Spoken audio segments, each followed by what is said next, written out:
Here's the reason I always say, buy the tallest and the longest van. The reason is why. These guys said there was a standard pallet. It's not a standard pallet.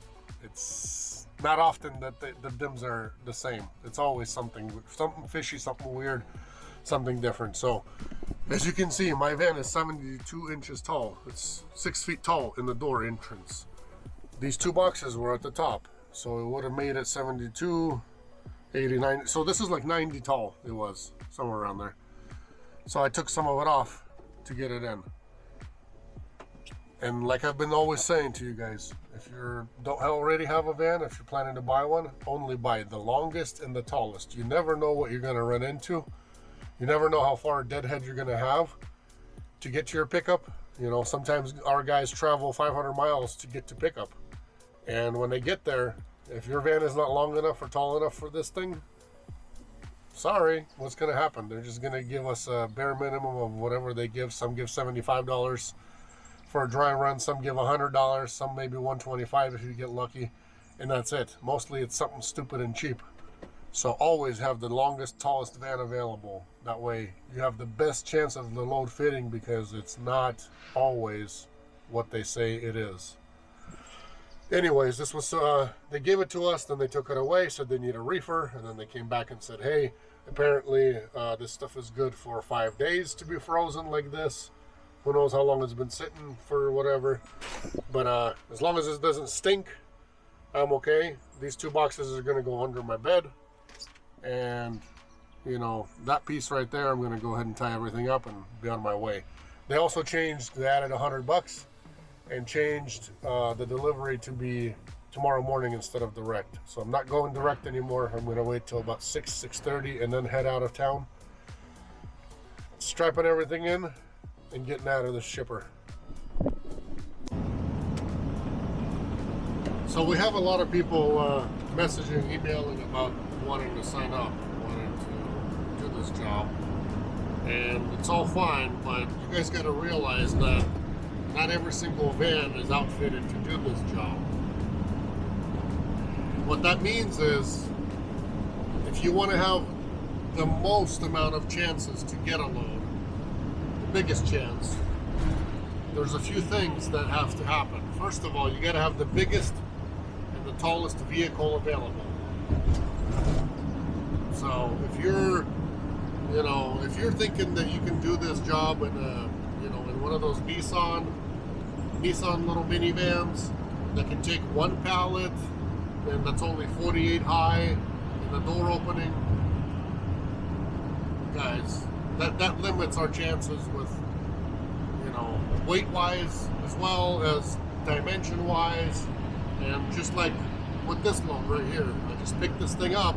It was supposed to be a 48 tall. Well, this thing is like 92 tall. Yeah, I have a big van. I can take it apart. I can shove those boxes wherever I want. But what if it was like 3 pallets like this? Or what if it was, saying it's 2 pallets, but they're 92 tall, so you can maybe maximum, fit 2 pallets in your van, have no room to sleep. What are you going to do with the 4 big boxes like this? What if it was 6 big boxes like this? Where are you going to put them? There's no room. There's absolutely no room. So we have a lot of inquiries that people ask to work, but they don't really, I guess in the very end we'll come to find out that the vehicle that people want to use is just not the right kind of vehicle for this job. It's too short tall-wise in the door opening. It's too short lengthwise. There's no room to sleep. If there's no room for freight, if there's no room in your vehicle for 3 pallets, 144 long, it's going to be a struggle loading you. It's going to be a struggle finding you a load, and it's going to be a struggle no matter what. If you think like a little Ford Transit is going to do the job because you can sleep in your seat and you want to try this, by the time you're paying, your $700 to $800 insurance per month, fuel, your repairs, and once in a while maybe you get lucky to find a load that's only 1 pallet or something really small. Usually it's not the case on the East Coast, or we never know how big the load will be no matter what. But, you know, guys, I hate to say it, but it's just a waste of our time, and it's a waste of your time as well.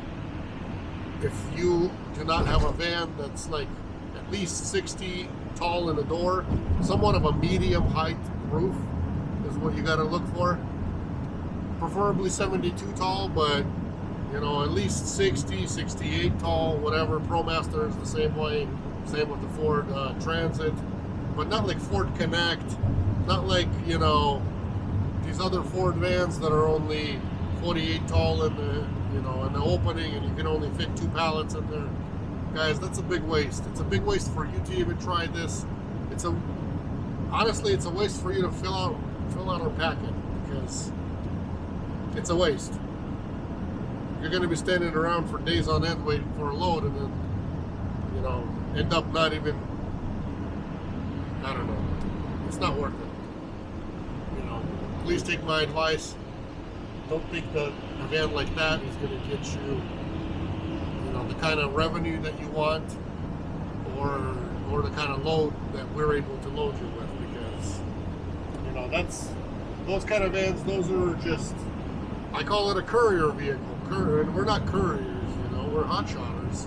We're expediters. Expediters have to have room to sleep in and room to hold a load. So, you know, please don't ask if you can sign up or work with us when you have a baby, you know, Amazon package delivery van, or, you know, it's almost the size of like the post office van. What are you going to put in that? Come on. I'm sorry. It's just the hard truth, but it has to be said. You gotta have room for 3 pallets. At least 3 pallets. That way you can fit 2 pallets in and have room to sleep. But if your van is 144 long, you maybe can get away with sleeping on top of the freight, sleeping in front, you know, putting a piece of plywood down on both your seats, you know, sleeping somehow, somewhere on the side, on your whatever for the night, if there's, you know, time to sleep on your load. So guys, 144 long and at least 60 tall in the door opening. I'm just gonna have to, you know, kind of do a cutoff. That way people know what it is.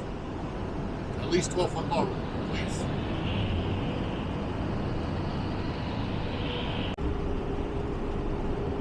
So it's 6:30, I've left the house, and I've got 270 miles at this point already. I already drove for a little bit. It delivers to Sumner, Washington. It's some kind of, it's going to a laboratory, the load itself, and it came from our local hospital here.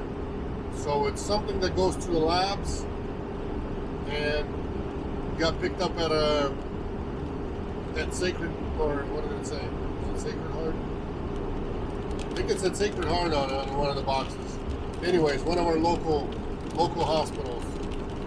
So that's sure somebody's stuff, somebody's lab tests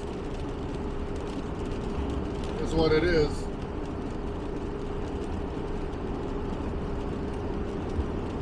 But delivery, it was supposed to be direct at first, and I told you guys that it delivers in the morning. So they set it up super early, 5:30 a.m. And they did add $100 for the layover, which is nice. Makes the load a little bit more juicier, and you know, better that way, in a way for somebody maybe. But for me, I would have turned around and just came back home anyways. Now I just have to spend the night and do the same thing, so it takes away a little bit of my time. But it is what it is. What are you going to do? Can't complain when they're adding more money for it. So if they were taking money away, then I'd be complaining. But if they're adding money, you know, in the end I'm making more, what are you going to complain about? Okay, it's been raining. I'll show you guys what's going on here.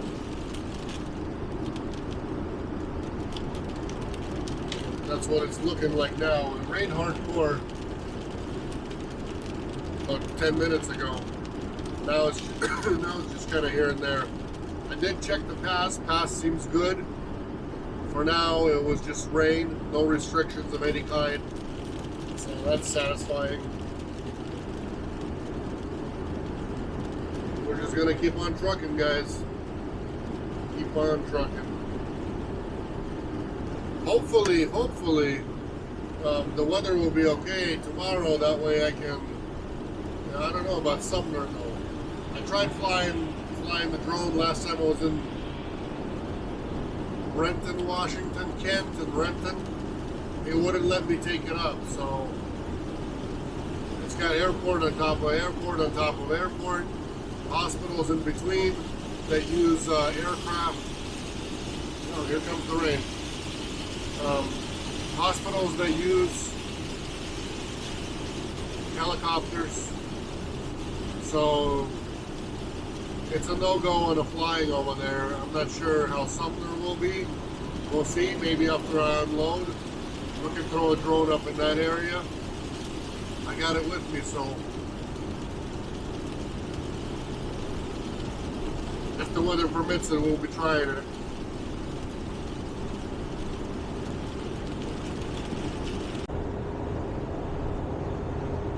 How's this for a sunset for you guys? Yeah, you guys better take a picture of it. It will last longer. I won't be filming it for too long. If anything, you guys can rewind and watch it again, and rewind as many times as needed. But it's a pretty one.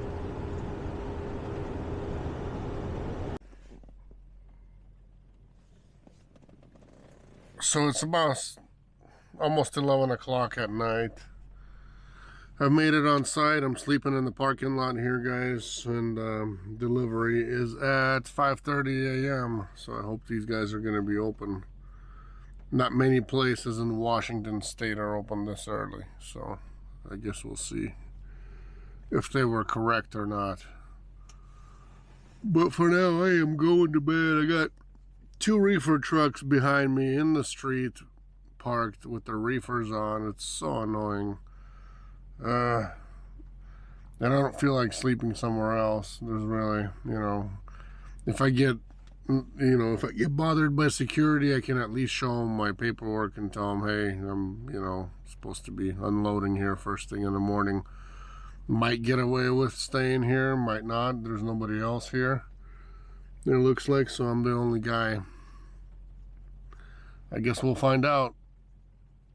Last thing I need is some other idiot waking me up, ruining my sleep. But hey, it's happened before. So good night to me. See you guys in the flash.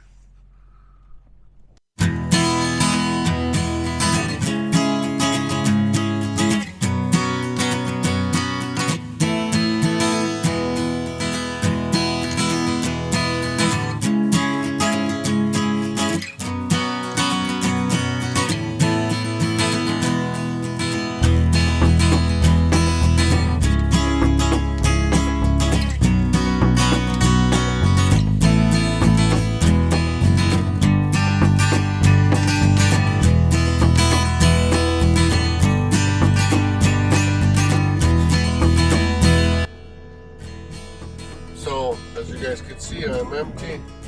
Just got my stuff signed. Sending it to dispatch, sending the name, the paperwork, all the good stuff. And then going back to bed. It's still 5:30. I don't know why. I was waking up about 1 million times last night. Just because, I don't even know why. Kind of because I thought maybe I overslept. I never do, ever. Never have in my life. But for some reason, I don't know, this time I kept waking up, and looking outside, seeing if these guys were open yet, and looking out and see if it was bright out yet. Yeah. So that's kind of the story. Okay. I'm going to send this stuff off and go back to sleep.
Washington. I sat around. I couldn't fall asleep. Like I said, I was going to try to fall asleep. Didn't happen. So I sat around, made my phone calls. That was the stuff that I needed to take care of. There was one load that I know of to Spokane, and we didn't even get it. Can't believe it. Actually, I can believe it. Brokers want an arm and a leg from this area, so it just doesn't pay. They can't even pay us cheap to come back towards that area. I don't even, even if we gave them $100, I'm sure we still wouldn't put it. So, it's one of those things. From here, I'm starting to lose faith from this area. I don't know why, but it just doesn't happen, guys. No luck, or no it's not luck. No blessing from this area, I'm not sure why. Maybe it's because I already got paid back and forth. I'm just, want too much icing on the cake. Maybe that's the reason. But yeah, I'm gonna head towards Bellevue, kind of maybe wait there, maybe not even wait there. I'm not even sure at this point. I'm gonna call dispatch, see what they say.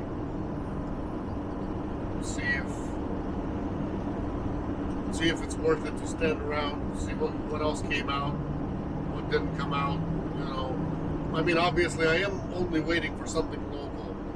And so, there are loads out of here. It's just, I don't want to go far. I only want to go back towards home, or maybe Montana, or maybe, maybe Washington, maybe Oregon, but it has to, has to pay my trip home. So that's the only way I take loads and we bid loads for me. Other drivers, that drive from place to place to place to place, yes, it's easier to get them loads. It's easier to move them because they don't need to get paid round trip, and it's in this area it's crazy money. So we'll see how it goes. I'm gonna grab something to eat. I'm not even sure what it will be. I don't even know what I want. Yesterday I already had some of that teriyaki. Got home, wife said, "What is this garlic you ate?" I never tasted any garlic. Apparently for her it was garlic. I don't know. Never had garlic. But here's what it looks like outside.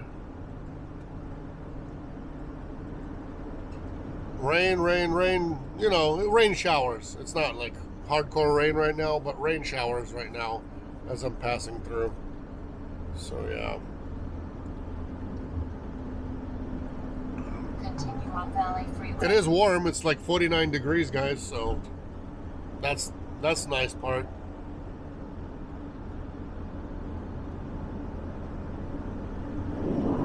For now, I'm gonna say I'm probably ending this. So if you haven't subscribed yet, please subscribe. Hit the like button if you like the content. Write some comments if you want to comment. And we'll leave an email in the description if you guys want to join Eagle Express team and have your own vehicle that you want to drive and work with us. Join the family. You're more than welcome. Just please make sure that van is, at least a medium roof, or maybe or tall roof. At least medium, but tall is best. And you can at least fit 3 pallets inside. So make sure your cargo space is 144 long. That way, it'll be worth it for you and us. Thanks for watching. Subscribe, hit the like button, hit the bell notification so you don't miss any new videos. God bless, stay safe. Catch you on the next video.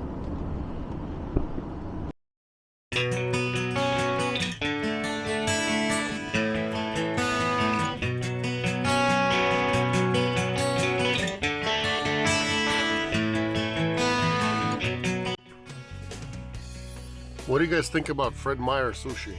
I've never had it. I went in there to get some chicken legs, and I walked right by it, except for right before this video right now, I just drop this one. This one doesn't look good. That was the best one though. That's my favorite one. But this one looks good. I haven't dropped this yet. Look at that. So if it looks good, it must be good. I guess we'll see. Comment, what do you guys think about Fred Meyer sushi? It'll be my first time trying, so I'll see how good it tastes. If it's no good, I'm going back inside getting those chicken legs.